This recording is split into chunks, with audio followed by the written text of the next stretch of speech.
Welcome to another video. I'm not even really sure what marathon this is, 102? I think it's 102. But let's not waste any more time, let's jump into it. All right, here we go.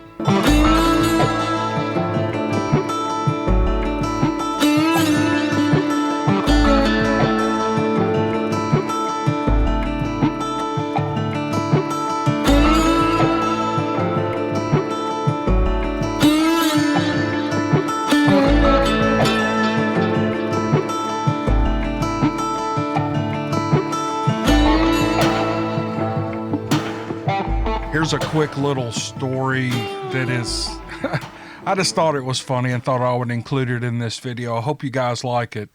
The writer's name is Chris, and he's telling me a story about a scout troop that he took camping at the Mogollon area in Arizona. I have a funny story about one place you mentioned in a video. I was an adult scout leader with a local troop. We did a camp out at Camp Geronimo, Arizona on the Mogollon Rim near Payson about 30 years ago. Look, I got both of those right. Mogollon, Payson. So nobody has to correct me. I don't know how you get Mogollon out of Mogollon. But there you have it, Mogollon. Okay, I digress. To get to this camp, you have to travel off the pavement 15 miles on a rocky road that looks like a dry creek bed. It is slow going and very bumpy, and you have to be careful not to blow a tire. Once at the camp, you're miles outside of town, and the nights are pitch black, but the stars are magnificent. The camp is overlooked by a high 1,000-foot cliff called the Mogollon Rim. It is absolutely a beautiful wilderness. One night a week, there was a campfire where the story of the Mogollon monster would be told by a camp staff member, who was also a local high school drama teacher. So you know it was good when he told it.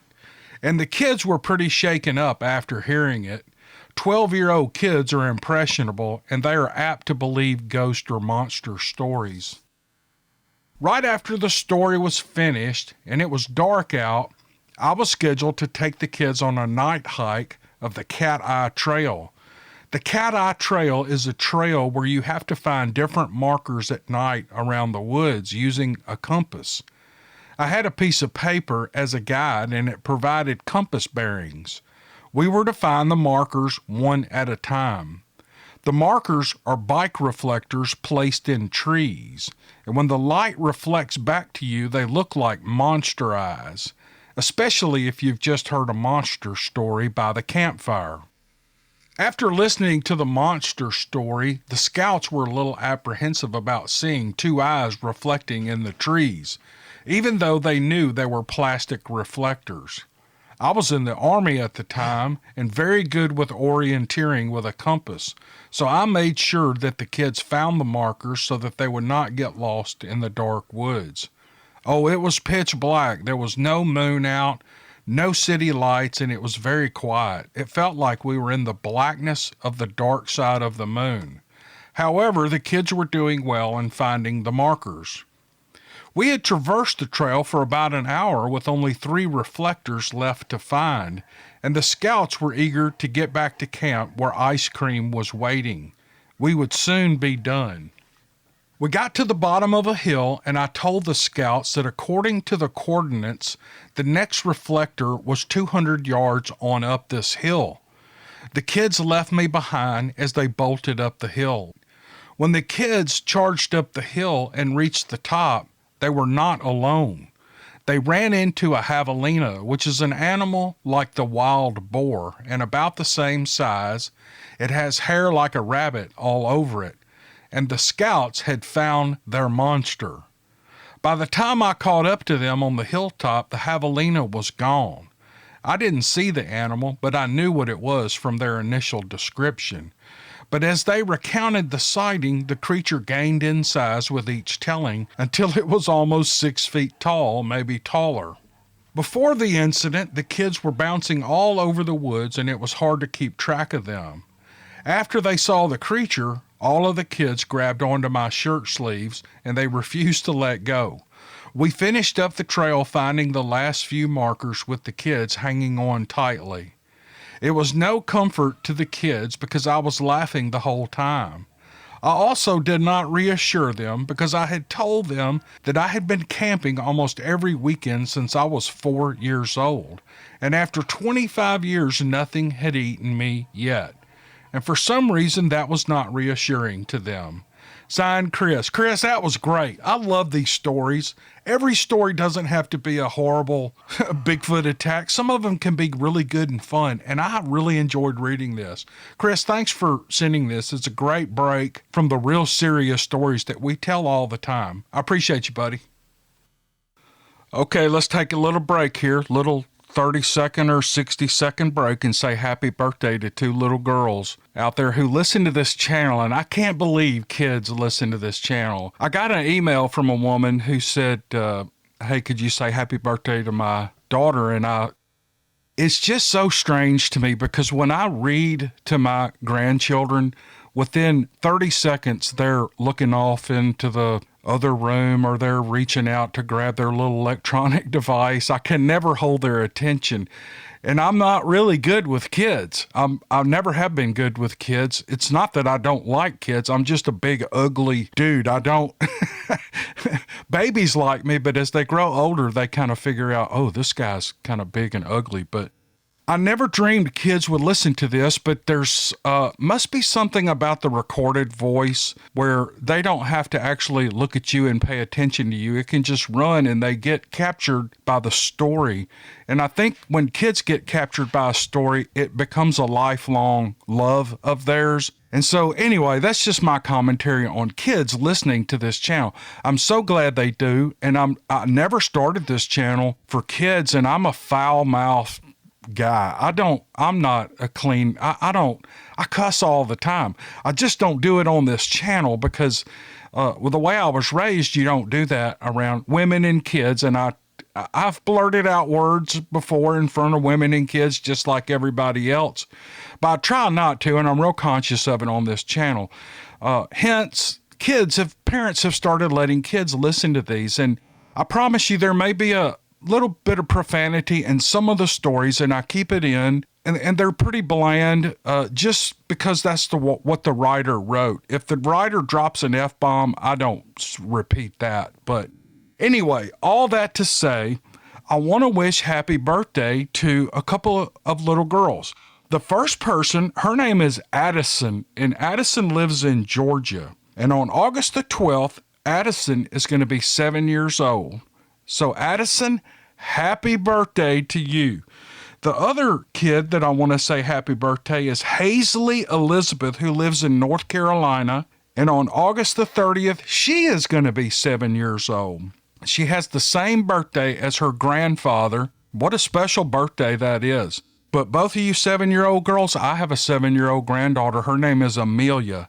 And Amelia is a pistol. And I know you guys would love playing together because Amelia hugs everybody. She's a big hugger. When she goes into class in the mornings, she just walks around the room hugging every kid in the class, and everybody loves Amelia. Addison and Hazley Elizabeth, thank you girls so much for listening to my channel with your parents. And I wanted to say happy birthday to both of you. I hope you have a great week and a great birthday coming up. So there's that. All right, I've got a story here from Mike. And Mike, here's what Mike writes. In June of 2018, I was invited to go fishing with a friend and his son to fly in a lake out of Red Lake, Ontario. Jeff and I had been friends for over 30 years, and we both attended the police academy in a large Midwest city.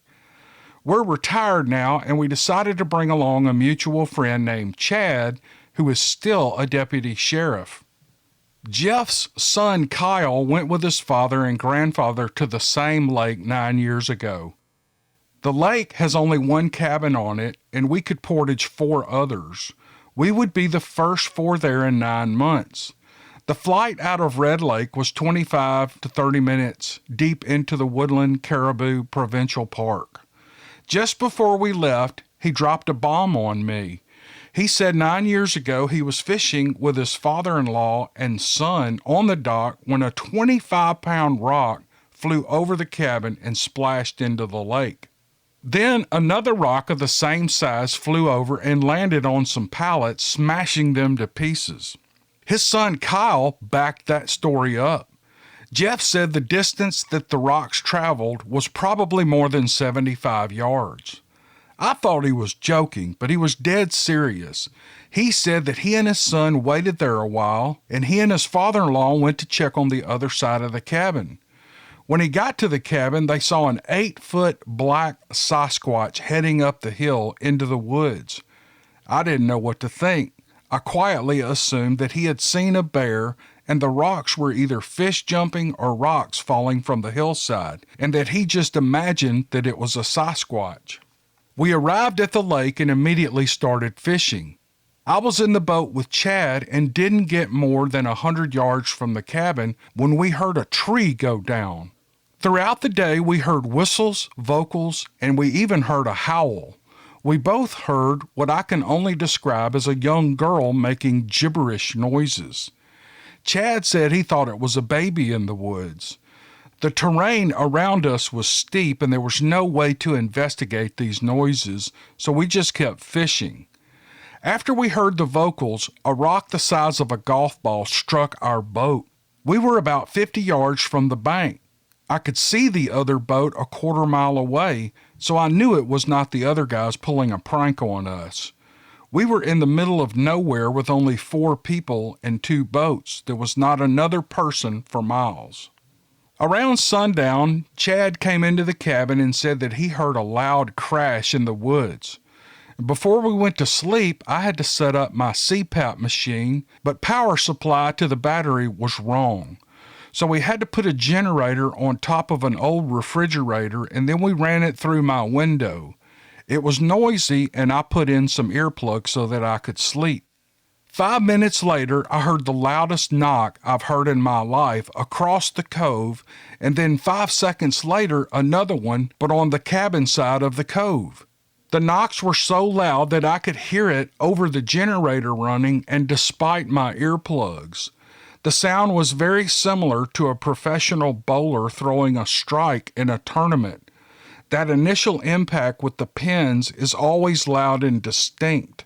I actually felt the strike through the window, which was partially open.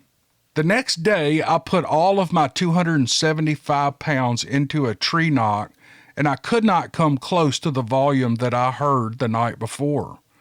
The rest of the second day was uneventful.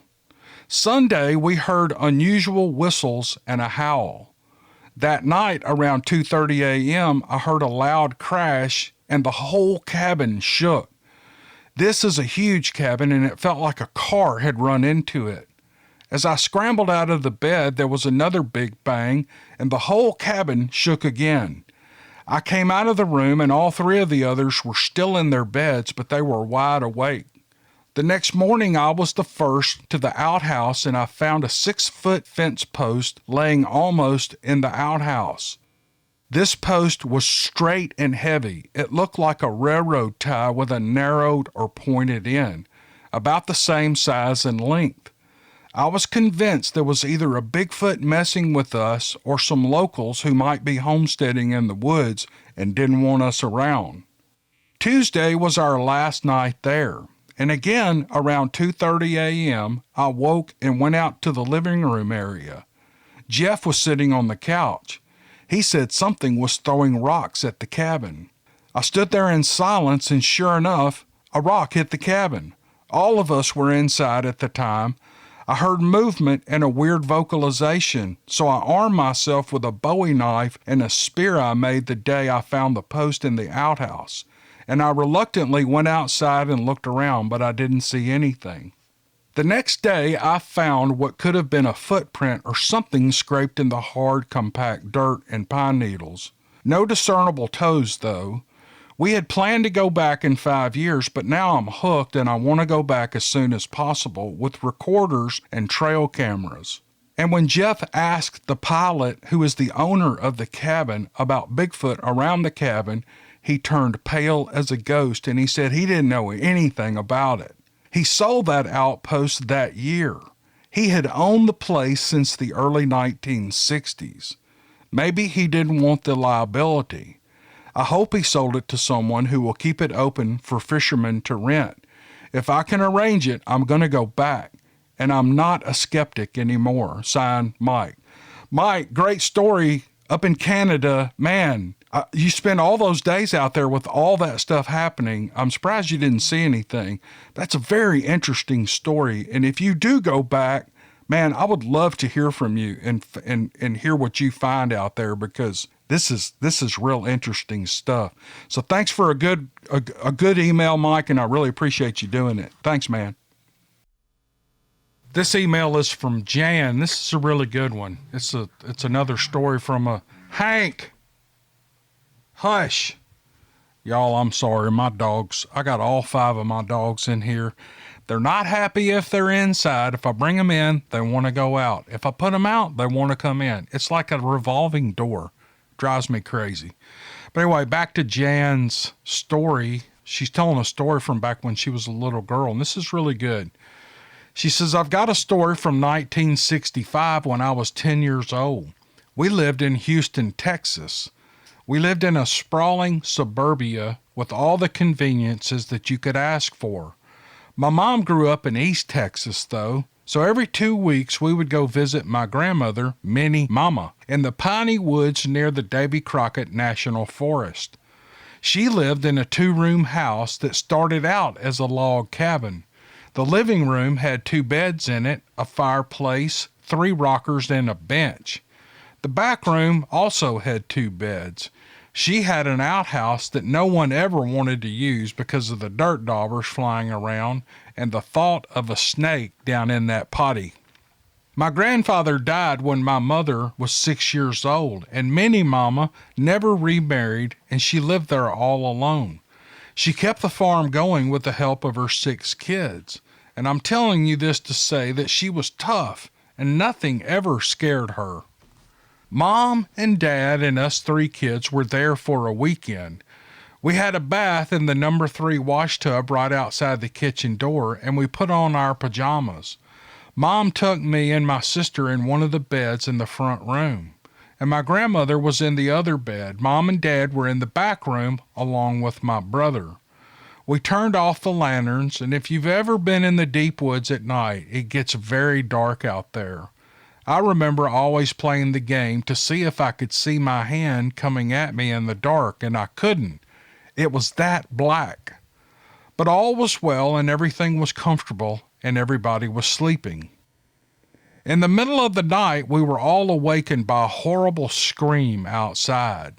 Dad got up, but the rest of us, except for Minnie Mama, covered our faces, scared out of our minds. Within a second or two, another screech came from the back of the house. Dad already had the shotgun loaded and was standing in the middle of the front room when the screech came from the side of the house. The scream was so loud and unreal that it was like nothing I've ever heard or have heard since. And how did it get from the side back to the side of the house and to the back of the house so fast with no noise at all? My dad stepped out onto the front porch and he looked around, and then he fired 2 warning shots. He must have been terrified, but he didn't show it. We didn't hear any more screams that night, but it took a lot of coaxing to get us kids back to sleep. I think the adults stayed awake a while too.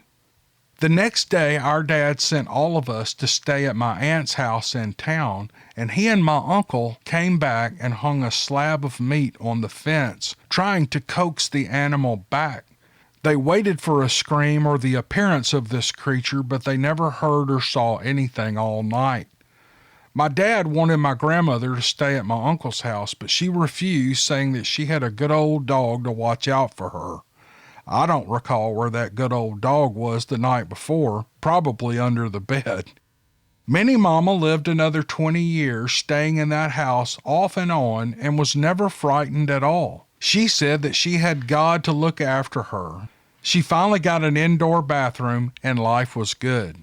And that scream was never heard again. Was it a Bigfoot or what? I don't know if we'll ever know.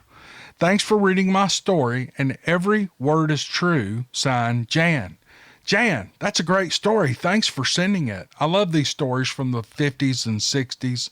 We've got two in this video, and I love hearing these nostalgic stories. They make me feel like I'm a kid when I hear them. So thanks, Jan. This is an email that I got back in July of 2019. It's over a year old, and I'm reaching back as far and fast as I can to pull these up and do these stories because they're all so good. This one is an exceptional story. It's from Bob. Bob is 79 years old. I think he lives in Louisiana, and this story is unforgettable. I mean, it's just so good. Here's what he writes. I admire and revel in the strength people have exhibited in taking to the airwaves via your voice with their remembrances of things that I'm sure some wish they could forget. My name is Bob, and I'm 79 years old and experienced something with my brother by my side, which we collectively never forgot. I was 11 years old in the summer of 1951. We had recently moved to Lake Charles, Louisiana. Our dad was assigned to a small naval group there as their supply officer. We were cut from the cloth of the 1950s. Get out and play and don't come home until dark 30.